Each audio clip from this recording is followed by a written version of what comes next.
यूना अकीरा को बताए बगैर ही चली गई। जब वो किरोके पार्टी पहुंची तो उसने देखा कि यूरी तो गुनगुना रहा है। ये देख उसे खुशी हुई। जब यूरी ने यूना को देखा तो उसकी नीयत फिसल गई। फिर क्या, वो गाना शाना छोड़ के यूना के बहुत करीब आकर बैठ गया।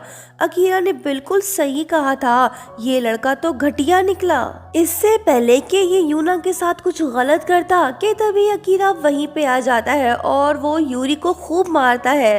फिर ये यूना को अपने साथ ले गया। लड़की घबराई हुई है। ये देख अकीरा ने इसे हाँ कर लिया। फिर पूछने लगा कि क्या किसी ने तुम्हें टच किया? वो बोली कि नहीं तो। ये बात जान के अकीरा ने सुख का सांस लिया और कहा कि शुक्र है कि तुम ठीक हो। यूना ने इससे पूछा कि तुम्हें कैसे पता चला कि मैं यहाँ हूँ? अकीरा ने कहा कि तुम्हारे मोबाइल में लगे जीपीएस से पता चला। ये बात जान के यूना हैरान रह गई। तभी यूना ने देखा कि अकीरा की शर्ट पे उसकी लिपस्टिक का निशान पड़ गया तो वो उससे माफी मांगने लगी, लेकिन लड़का तो इसे ही देखे जा रहा है। यूना को अकीरा हैंडसम और अट्रैक्टिव लगने लगा। लड़का प्यार भरे लहजे में इससे कहने लगा कि तुम्हें किसी से भी डरने की जरूरत नहीं, मैं हमेशा तुम्हारी हिफाजत करूंगा। यूना के दिल में हलचल शुरू हो गई। देखते हैं इसे अकीरा से कब प्यार होता है। अगले दिन जब एग्जाम का रिजल्ट आया तो यूना ने अकीरा को बहुत डांटा क्योंकि उसका स्कोर 0 जो था। यूना इससे बोली कि तुम्हें ज्यादा पढ़ना होगा वरना सबको पता चल जाएगा कि तुम एक असली स्टूडेंट नहीं हो। फिर यूना स्टडीज में इसकी हेल्प करने लगी और इसे ट्यूशन भी देने लगी। इसके फ्रेंड्स भी आ पहुंचे। इन्होंने यूना से पूछा कि क्या तुम दोनों रिलेशनशिप में हो? अकीरा ने फौरन कहा कि नहीं तो। इस बात से यूना बहुत हर्ट हो गई, मानो जैसे अकीरा ने उसे रिजेक्ट कर दिया हो। यूना का दिल उदास है, अकीरा की ना ने इसका दिल तोड़ दिया। सुबह से रात तक वो बस यही सोचती रही कि आखिर अकीरा ने ना क्यों कहा। फिर अचानक से अकीरा इसके पास आया तो उसे देख लड़की भागने लगी। ये तो गिर पड़ी। अकीरा को लग रहा है कि ये पढ़ाई में ध्यान नहीं दे रहा, शायद इसी वजह से यूना इससे नाराज है। लेकिन बात तो कुछ और है, यूना इसे कुछ नहीं बता रही। अकीरा बोला कि मुझे रिवॉर्ड चाहिए। यूना बोली कि ठीक है, अगर तुमने टेस्ट पास कर लिया तो मैं तुम्हें रिवॉर्ड जरूर दूंगी। अकीरा मान गया। यूना सोचने लगी कि वो डफर वैसे भी पास नहीं होगा, उसे खुश होने दो। यूना का अंदाजा गलत निकला। अकीरा दिन रात मेहनत से पढ़ने लगा। जब रिजल्ट आया तो पता चला कि वो पास हो गया। ये देख यूना हैरान थी। अब तो इसे रिवॉर्ड देना पड़ेगा। लड़के का डिमांड रोमांटिक है, वो इसे हक करना चाहता है और साथ में रोमांटिक टच भी। लड़की ने इसे साफ मना कर दिया।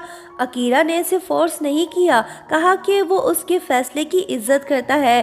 फिर उसने अपनी डिमांड बदल दी, कहा कि ठीक है चलो जू चलते हैं। यूना मान गई।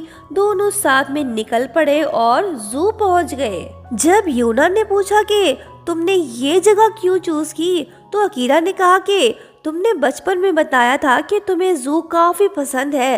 अकीरा की इस बात ने यूना के दिल को छू लिया। दोनों ने पूरा दिन साथ में बिताया, एनिमल्स को देखा, ढेर सारे फोटोज लिए। अकीरा ने इसे एक छोटा सा गिफ्ट भी दिया। घर वापस जाते वक्त अकीरा ने यूना से कहा कि सॉरी जो मैंने तुमसे अजीब डिमांड की। असल में मैं बहुत सी लड़कियों के साथ समय बिता चुका हूँ, मैं उनकी नज़र में एक प्ले बॉय हूँ। लेकिन पहली बार मुझे फील होने लगा है कि मुझे भी किसी से प्यार करना चाहिए। मैं महसूस करना चाहता हूँ कि आखिर प्यार की फीलिंग्स कैसी होती हैं। इसकी रोमांटिक बातें सुन के यूना का दिल पिघल सा गया। वो घबराहट में बोली कि तुम मेरे करीब आ सकते हो।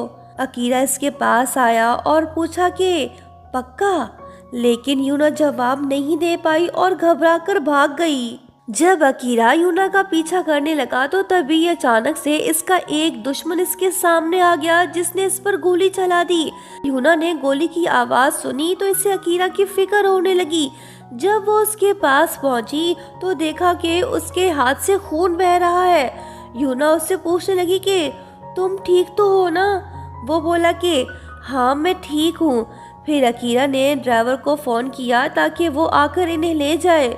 यूना बहुत डर गई क्योंकि अकीरा जख्मी जो है। फिर फैमिली डॉक्टर ने अकीरा का इलाज किया। जब यूना ने देखा कि वो खतरे से बाहर है तो उसने सुख का सांस लिया। इस इंसिडेंट ने यूना को सोचने पर मजबूर कर दिया। तभी इसे याद आया कि इसने खुद से प्रॉमिस किया था कि वो कभी अकीरा से प्यार नहीं करेगी क्योंकि उसकी जान हर वक्त खतरे में रहती है। यकूज़ा वर्ड बहुत डेंजरस है, इसलिए उनसे दूर रहना ही बेहतर है। फिर यूना ने डिसाइड किया कि उसे एक नॉर्मल और सिंपल प्यार चाहिए जिसमें कोई प्रॉब्लम्स ना हो, ताकि वो पूरी जिंदगी उसके साथ टेंशन फ्री जी सके। फिर एक दिन यकूज़ा क्लैन के दूसरे बॉस अपने पोते के साथ यूना के ग्रैंडपा से मिलने आते हैं। लड़के का नाम है तनुकी। जब यूना इनसे मिलने आई तो इसे देख लड़के ने छिछोरापन शुरू कर दिया। डायरेक्ट पूछने लगा कि क्या तुम्हारा कोई बॉयफ्रेंड है? मिस्टर वेंगरू ने अपने पोते को थप्पड़ दे मारा। यूना खामोश थी, इसे ये लड़का बिल्कुल भी अच्छा नहीं लगा। जब वो रूम से बाहर निकली तो तनुकी भी इसके पीछे पीछे आ गया और इसे हग कर लिया। यूना डर गई, चिल्लाई और इससे दूर हट गई। तभी अकीरा उसकी मदद को आ गया।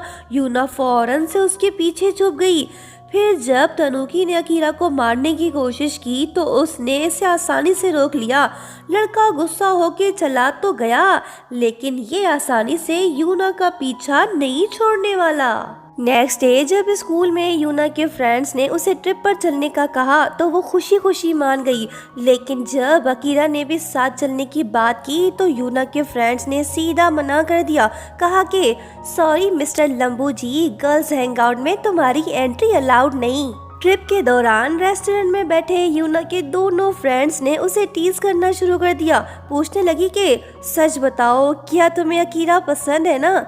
यूना शर्माते हुए कन्फेस करती है कि हाँ, आई थिंक मुझे उससे प्यार होने लगा है। सोचा था कि यकूज़ा वालों से दूर रहूंगी, लेकिन अकीरा से दूर रहना मेरे लिए नामुमकिन सा हो गया है। यामा ने यूना को सजेस्ट किया कि तुम्हें अकीरा को प्रपोज करना चाहिए, लेकिन यूकी यामा की बात से सहमत नहीं। कहा कि अगर अकीरा ने इसकी फीलिंग्स को रिजेक्ट कर दिया तो इनकी दोस्ती भी टूट सकती है। इस बात ने यूना को सोचने पे मजबूर कर दिया। फिर नेक्स्ट डे स्कूल में तनुकी की एंट्री होती है, वो भी एक स्टूडेंट बनके। अब सवाल ये है कि तनुकी आखिर यहाँ पे क्यों आया? क्या वो यूना का दिल जीतने में कामयाब होगा या फिर अकीरा का प्यार सब पर भारी पड़ेगा?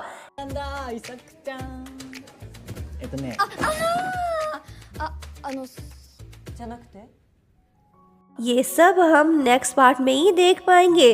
दोस्तों लाइक शेयर सब्सक्राइब और हाँ, प्यारा सा कमेंट करते हुए जाना। Thank you so much for watching. Bye bye.